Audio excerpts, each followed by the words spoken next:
चंदा सुबह सुबह घर के कामों में लगी होती है। तभी काजल अपने कमरे से आती है और चंदा को सुनाने लगती है। अरे सुबह से उठी है और अभी तक तेरा कोई काम नहीं हुआ है। एक तो सुबह जल्दी उठकर बर्तन पटकती रहती है और इस महारानी का अब तक कोई काम भी नहीं हुआ है। अब मेरा मुंह क्या देख रही है? जा मेरे लिए चाय लेकर आ। राम राम राम। हे प्रभु, लोगों को सद्बुद्धि देना। एक बहू है जो कुछ नहीं कहती, बस सहती रहती है, और एक है जो सिर्फ अत्याचार करने का और लोगों को दुख पहुंचाने का एक मौका नहीं छोड़ती। दीदी, आपकी चाय और खाना भी बना हुआ है। ठीक है कांता, आज तेरी छुट्टी। मेरे घर में आज तेरा कोई काम नहीं है, लेकिन तुझे मैं पगार पूरी दूंगी। जा अब अपने बच्चों के साथ खुशी मना। और चंदा, तू स्टोर रूम साफ कर जाकर, बहुत चूहे हो रहे हैं। राम राम राम राम। पापी पेट क्या क्या करवाता है। एक बेटे की किस्मत में सिर्फ पैसा, दूसरे की किस्मत में सिर्फ एक वक्त की रोटी भी नसीब नहीं है। और माँ जी, शाम को ना आप अपने कमरे में ही रहिएगा, मेरी सहेलियाँ आने वाली हैं। और चंदा, तू उनके सामने खुद को मेरी देवरानी मत बता दियो, मेरी क्या ही इज्जत रह जाएगी उनके सामने। पैसा लोगों को कितना बदल देता है। जब इस घर में शादी करके आई थी तो दीदी मेरी तरह ही रह रही थी, लेकिन जब से जेठ जी की नौकरी लगी है, दिन पर दिन दीदी बदलती गई, और अब तो वो इतना बदल गई है कि मैं इनकी देवरानी उनके घर में नौकरानी का काम करने को मजबूर हूँ। चंदा बहुत भोली भाली और साफ दिल की थी। चंदा का पति श्याम मजदूरी करता था और वहीं दूसरा भाई यानी कि काजल का पति अच्छी पोस्ट पर नौकरी करता था, क्योंकि उसने अपने हिस्से की जमीन बेचकर नौकरी के लिए अच्छा खासा घूस दिया था। अरे तेरी नौकरानी को बोल कुछ खाने को बना लाए। अच्छा रुक, अभी बोलती हूँ। अरे सुन चंदा, कुछ अच्छा सा बना ले हम सबके लिए, लेकिन पहले कोल्ड ड्रिंक लेके आ। जी दीदी, अभी लेकर आती हूँ। अभी वो कुछ बना कर लाएगी, तब तक हम ताश पत्ती खेल लेते हैं। अरे तेरी सास कहाँ है? कहीं नजर नहीं आ रही है। कहीं हमारे आने की खबर सुनकर छुपकर तो नहीं बैठी है? अरे नहीं, तू तो जानती है सासों का एक ही काम है, पूरे दिन माला लेकर भगवान का नाम जपते रहना। आखिर अपनी जवानी में पाप ही इतने किए होते हैं उन्होंने। अब कुछ देर बाद ही चंदा सबके लिए खाने पीने की चीजें लेकर आती है, लेकिन जब वो कोल्ड ड्रिंक का ग्लास लेकर किचन में जाने लगती है, तभी एक शीशी का ग्लास चंदा से गिरकर टूट जाता है।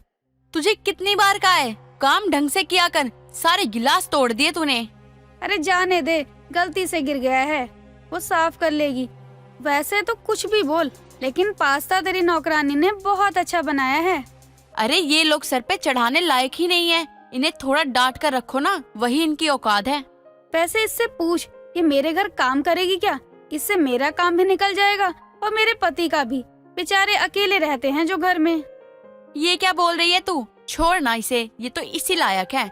आजकल तो इनके नखरे भी बहुत ज्यादा ही हो रहे हैं। ये सब सुनते हुए चंदा कांच का टूटा हुआ ग्लास उठा रही होती है और कमरे में राम नाम जप रही मनोरमा भी अपनी बड़ी बहू काजल और उनके दोस्तों की बातें सुन रही होती है। कैसी औरत है, एक औरत होकर दूसरी औरत के बारे में इतना गंदा कोई कैसे सोच सकता है। जैसी ये खुद है वैसी ही इसकी दोस्त भी है। खैर, मुझे तो इससे कोई शिकायत नहीं, लेकिन भगवान पर मुझे इतना भरोसा जरूर है कि वो मेरी इस बहू का घमंड जरूर तोड़ेंगे। चंदा के लिए तो ये बात कुछ भी नहीं थी, बल्कि वो अपनी जेठानी से इससे भी ज्यादा कटु वचन सुन चुकी थी, लेकिन कभी भी चंदा ने अपनी जेठानी को पलटकर जवाब नहीं दिया था। अरे ये दीदी पूरे दिन की किचकिच करती रहती है और आप तो इनकी देवरानी हो, लेकिन फिर भी आपसे काम करवाती ही रहती है। अरे कांता, काम करने से कोई छोटा या बड़े थोड़ी ना हो जाता है, और जो नहीं करता है वो बड़ा या महान नहीं होता है। इसलिए जो करो खुशी से करो। दीदी, लेकिन एक बात कहूँ, आप उन दीदी से बहुत अच्छी हैं। अच्छा, ऐसा क्यों? क्यों तुझे वो दीदी अच्छी नहीं लगती है? अरे वो कितना भी कुछ कर ले, लेकिन कभी खुश नहीं होती है। मैं भी उनसे परेशान हो जाती हूँ अब तो। चंदा और कांता किचन में काम करते हुए ये बातें कर रहे होते हैं। तभी काजल के कमरे से चिल्लाने की आवाज आती है और ये आवाज सुनकर काजल के कमरे में मनोरमा, चंदा और कांता दौड़ी दौड़ी पहुँचते हैं। माँ जी, चंदा, ये देखो मेरे चेहरे को क्या हो गया। चेहरा ही नहीं, मेरे तो पूरे बदन में दाग निकल रहे हैं। अरे दीदी, ये क्या? ये तो वही काले सफेद वाले दाग है ना, छुआछूत वाले। ना ना, अब तो मैं यहाँ पर काम ही नहीं करेगी। मुझे पहले पता होता तो मैं पहले भी नहीं आती। आपने इतनी बड़ी बात मुझसे छुपाई, इस महीने के आखिरी में मेरी पगार मेरे अकाउंट में भिजवा देना। अब मैं नहीं आने वाली यहाँ, किसी और को ढूंढ लो। अरे रुक कांता, कहाँ जा रही है? मेरी पीठ खुजा, मेरी पीठ बहुत खुजा रही है। अब तो मैं कभी नहीं आएगी यहाँ। अब आप मुझे मेरी पगार 2 गुना दो या 4 गुना, अब तो मुझे भूल ही जाओ। ये काले छुआछूत वाले दाग मेरे पास लेकर आई हो कि मैं पीठ खुजाऊं। अब तो मैं इधर कभी नहीं आने वाली काम करने, और आपकी पीठ खुजाने तो कभी भी गलती से नहीं आऊंगी। पता नहीं मुझे भी ये छुआछूत की बीमारी ना पकड़ा दी हो। माँ जी जरा यहाँ से वो कपड़ा तो दीजिए। काजल जैसे ही अपनी सास मनोरमा की तरफ हाथ बढ़ाती है, वैसे ही मनोरमा अपने कदम पीछे कर लेती है और वहाँ से ये कहते हुए निकल जाती है। बहू खबरदार, जो तूने मुझे छूने की भी कोशिश की तो दूर रह। और हाँ, तुझे रसोई में आने की भी जरूरत नहीं। छोटी बहू, इसके सारे कपड़े, बिस्तर, खाना सब तू स्टोर रूम में रखा, क्योंकि अब से ये वहीं रहेगी, और हो सके तो तू भी इससे दूर रह। माँ जी, लेकिन ये तो गलत है ना। दीदी इसी कमरे में रह लेंगी, मैं कर दूंगी उनकी सेवा। आप अभी जाइए, मैं करती हूँ इनका काम। चंदा, तू करेगी मेरा काम, लेकिन तुझे भी तो ये काले सफेद दाग हो सकते हैं। तू भी इससे दूर हो जा। बहू दूर रह इससे, वरना तुझे भी ऐसा ही दाग हो सकता है। मनोरमा भी अपनी बहू काजल के दाग देखकर दूर भागती है, और तो और घर की नौकरानी भी काजल की हालत देखकर घर छोड़कर चली जाती है। अब काजल के पास कोई नहीं रह जाता जो उसके इस बुरे समय में मदद करे, लेकिन चंदा अपनी जेठानी काजल की मदद को आगे आती है और उसे उसके कमरे में खाना पानी सब देती है, काजल के कपड़े तक धोती है। ये सब देखकर काजल को एहसास होता है कि उसने जो भी किया वो कितना गलत था। मैंने चंदा के साथ कितना गलत किया, लेकिन उसने मेरे इन दागों को देखकर एक बार भी ये नहीं सोचा कि ये उसे भी हो सकते हैं। दीदी, ये आपका गर्मा गर्म सूप, जल्दी से पी लो इसे। उसके बाद आपको दवा भी तो खानी है ना। मैं माँ जी के लिए रोटी बनाकर आती हूँ, तब तक आप यही पी लो। चंदा चली जाइयो, 1 मिनट यहाँ बैठ ना। क्या हुआ दीदी, आपकी आंखों में आंसू क्यों हैं? तूने मेरे बारे में इतना सोचा, और मैंने बदले में तेरे लिए क्या ही किया है। तुझे इस घर में अपनी नौकरानी का दर्जा दिया, उन्हीं पापों का नतीजा है ये, जो आज मेरे पूरे शरीर में ये दाग नजर आ रहे हैं। अरे दीदी, आप ये सब क्यों बोल रही हो? अब अपने अपने का ख्याल नहीं रखेंगे तो कौन रखेगा? अरे बुरे वक्त में जो अपना काम ना आए वो कैसे अपना हो सकता है? मुझे माफ कर दे चंदा, मैंने तेरे साथ जो भी किया उसका आज मुझे बहुत दुख है। मैं अब कितने भी अच्छे काम कर लूं, उन पापों की सजा मुझे हमेशा मिलती रहेगी। चाहे मैं जितने ही अच्छे काम कर लूं, मैं उन पापों को कभी बदल नहीं सकती। देर से ही सही, लेकिन काजल को समझ आ जाता है कि जो वो अपनों के साथ कर रही थी वो कितना गलत था। आज वही चंदा काजल की सेवा ही कर रही थी जहां उसे सबने ठुकरा दिया था। इस इंसिडेंट के बाद काजल बिल्कुल ही बदल जाती है और वो चंदा को अपनी बहन की तरह ही प्यार, इज्जत और सम्मान देने लगती है। सुलोचना अपनी पड़ोस की औरतों को इकट्ठा करके अपने घर के हॉल में बैठी अपने बेटे जयेश की तारीफों के पुल बांध रही थी, जिसे सुनकर उसकी पड़ोस की सभी औरतें दंग थी। तभी अचानक दरवाजे की डोरबेल बजती है और उन्हीं औरतों में से एक अनुराधा नाम की पड़ोसन जाकर दरवाजा खोलती है और सामने जयेश को शादी के जोड़े में किसी फिरंगी लड़की के साथ देखकर चिल्लाते हुए सुलोचना के पास आती है और कहती है, लो सुलोचना, बस यही देखना बाकी रह गया था। तूने तो 7 समुंदर पार अपने बेटे को नौकरी करने के लिए भेजा था, लेकिन तेरा बेटा तो वहाँ से बहू लेकर आ गया। तू तो 7 समुंदर पार से आई बहू की सास बन गई। ये क्या बकवास कर रही है तू? आज तक मेरे बेटे ने मुझसे बिना पूछे कोई काम नहीं किया, तो शादी तो बहुत दूर की बात है, वो ऐसा कभी नहीं कर सकता है। अरे सुलोचना, तुझे मुझ पर भरोसा नहीं है तो खुद दरवाजे पर चलकर देख ले। वो दरवाजे पर खड़ा है, उसके अंदर आने की हिम्मत नहीं हो रही है। उसने तुझसे बिना पूछे शादी करने की सोची नहीं, बल्कि कर ली है, वो भी एक फिरंगी लड़की से। अनुराधा के बार बार कहने पर सुलोचना भागकर दरवाजे पर जाती है और देखती है कि जयेश किसी फिरंगी लड़की के साथ शादी के जोड़े में खड़ा है, जिसे देखते ही वो बेहोश हो जाती है। तभी जयेश अपनी माँ को संभालते हुए घर के अंदर लेकर आता है और उसके मुंह पर पानी मारते हुए कहता है, क्या हुआ माँ, आप ठीक तो हैं? आंखें खोलिए माँ, माँ कुछ तो बोलिए ना। तूने बाकी क्या छोड़ा है बोलने के लिए, जो मैं कुछ बोलूं? अरे नालायक, तू वहाँ नौकरी करने गया था या 7 समुंदर से बहू लाने? तूने इसके कपड़े पहनने, इसका रंग ढंग देखा है? वैसे सुलोचना, तुझे तो बहुत खुश होना चाहिए। हमारी तो आज तक पड़ोस से बहू नहीं आ पाई और तेरी 7 समुंदर पार से आई है बहू। और क्या चाहिए तुझे? जरा देख तो कितनी सुंदर है, लंबी है। कुछ भी हो, तेरी 7 समुंदर पार से आई बहू बहुत अच्छी है। बेटा पसंद तो तेरी बहुत अच्छी है। वैसे बहू का नाम क्या है? मेरा नाम एमिल है, मैं श्रीलंका से हूँ। अरे वाह, ये तो बोलती भी फिरंगियों की तरह है बिल्कुल। हाय, कितनी मीठी है इसकी आवाज। मन कर रहा है बस सुनती रहूं। हम तो चाहकर भी इसकी तरह नहीं बोल पाएंगे। क्या तू भी सुलोचना मुंह बनाकर बैठी हुई है? खुश हो जा अब, क्योंकि जो होना था वो तो हो गया। अब तेरी बहू का 7 समुंदर से पार आना लिखा था, सो आ गई। अब गुस्सा छोड़ और बच्चों को आशीर्वाद दे। लेकिन ऐसे बिना माँ बाप को बताए शादी करना भी तो गलत है ना। अगर इस बार सुलोचना ने अपने बेटे बहू को माफ कर दिया तो इसे हर बार अपनी बहू के आगे झुकना पड़ेगा, और ये तो गलत होगा ना। लेकिन बच्चों की खुशी में ही माँ बाप की खुशी होती है। इसलिए सुलोचना, मुझे लगता है तुझे माफ कर देना चाहिए बच्चों को, और अपनी बहू को दिल से अपना लेना चाहिए। तेरा पूरे मोहल्ले में नाम हो जाएगा कि तेरी बहू 7 समुंदर पार से आई है। अपनी पड़ोसनों की बात सुनकर सुलोचना जयेश और अपनी बहू एमिल को माफ कर देती है और आरती करके उनका घर में स्वागत करती है। कुछ देर बाद सभी पड़ोसनी अपने घर चली जाती है। समय बीतता है। समय के साथ एमिल अपने ससुराल में ढलने और उनके रीति रिवाजों को समझने की पूरी कोशिश करती है, जो चीज सुलोचना को बहुत अच्छी लगती है। ऐसे ही थोड़ा समय और बीतता है।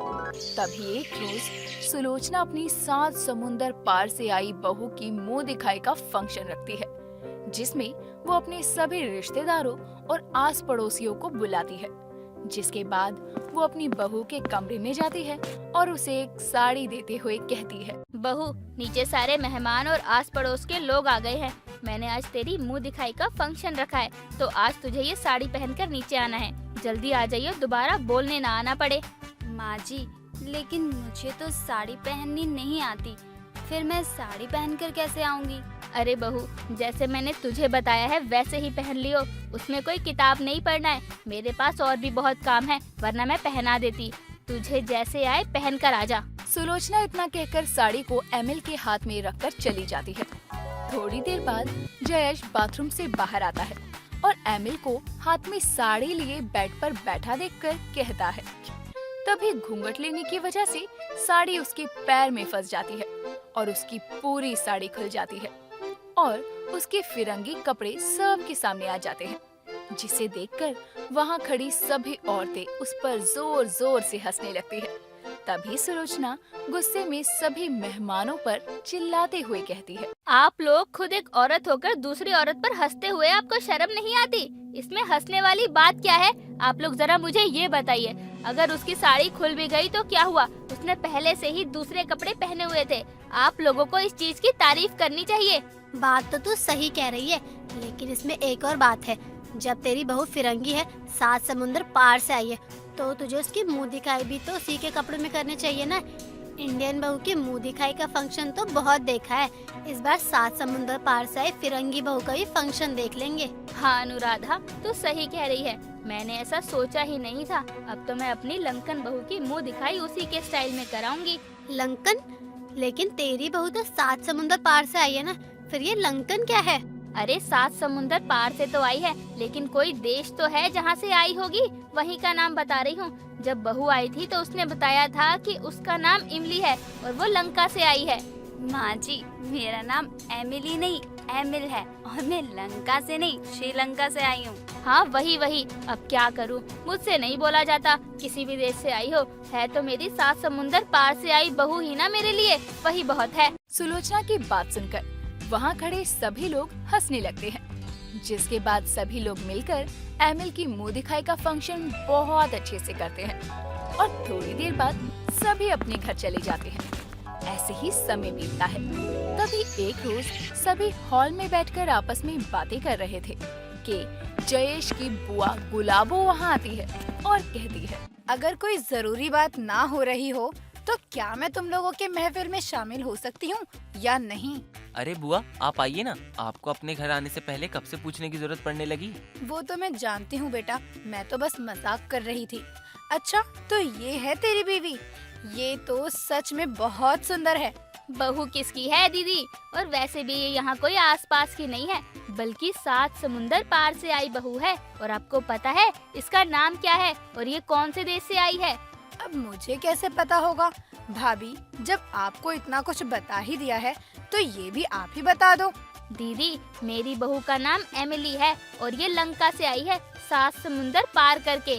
माँ जी, इमली नहीं, एमिल, और लंका नहीं, श्रीलंका से आई हूँ मैं। हाँ वही। अब क्या करूँ, जब मुझे बोलना नहीं आता है तो तू मेरा ही मजाक उड़ाएगी बहू। नहीं माँ जी, मैं तो बस आपको समझा रही थी। बाकी आपको जो बोलना है बोल सकती हैं। आप इमली बोले या एमिल, लंका बोले या श्रीलंका, रहूंगी तो मैं आपकी बहू ही ना। एमिल की बात सुनकर सुलोचना और बाकी घर वाले सभी जोर जोर से हंसते हुए आपस में बातें करने लगते हैं। इस तरह से 7 समुंदर पार से आई एमिल अपने इंडियन परिवार में ऐसे ही घुल मिल जाती है जैसे मानो यहीं की हो। वहीं दूसरी तरफ सुलोचना भी अपनी 7 समुंदर पार से आई बहू को पाकर बहुत खुश थी और पूरे मोहल्ले में उसका गुणगान करते नहीं थकती थी। रश्मि के पिता एक रिटायर ऑफिसर थे, जिन्होंने अपनी बेटी रश्मि को बहुत नाजों से पाला था। उसे कभी भी किसी चीज की कमी नहीं होने दी थी। समय बीतता है, समय के साथ वो रश्मि की शादी एक आशीष नाम के लड़के से करके अपनी जिम्मेदारियों से मुक्त हो जाते हैं। रश्मि की सास देव की बहुत गुस्से वाली थी। उन्हें रश्मि का किया हुआ कोई भी काम जल्दी पसंद नहीं आता था। एक दिन सभी घर वाले डाइनिंग टेबल पर बैठे खाने का इंतजार कर रहे थे।